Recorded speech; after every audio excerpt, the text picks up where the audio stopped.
अय गोऱ्या, मला लय झोप आलेला का.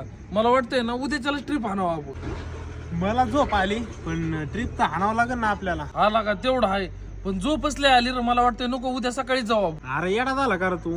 पैसे भेटायचे तर आपल्याला, डुकल्या हानीत हानीत करू ट्रिप. अरे येडा झाला काय गोरे. अरे थोड्याशा पैसे पाहिजे, लोकांची जिंदगी बरोबर कुठे खेळत बसतो. आपण काय जिंदगीशी खेळतोय लोकांच्या? अरे भाई, आपण गाडी चालवत चालवत गेलो, जर मला अचानक झोप आली किंवा तुला झोप आली आणि एखाद्याच्या अंगावर गेलो, उगाच त्याची फॅमिली बरबाद व्हायची ना का. अरे काय सुजा, तू बी काय डोक्यात घेतो? रस्ता आहे, ह्या गोष्टी होतच असतात. तसं नाही र, रस्ता तर आहे, पण आपण जेवढ्या या गोष्टी कंट्रोल मध्ये आणू ना तेवढं चांगलंच येणार. आपलं चांगलं आणि पुढच्याच चांगलं. पैशा पुढं काय नाही सुरज्या. नाही रे गोऱ्या, इथं चुकतोय तू.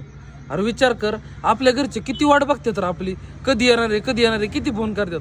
आणि आपण जर का अशी लापरवाही केली, असं जर का झोपीत गाडी चालवली, एखाद्याच्या अंगावर गेलो, त्याच्या आई वडील जी वाट बघणारे असते ते किती रडते रे. उगाच आपल्यामुळे त्याच्या घराचं वाटोळ. आला का? तसं आहे बरं का, पण काय करायचं मग आता? काय करायचं म्हणजे उद्याच्याला जाऊ, ज्याने तो ज्याने.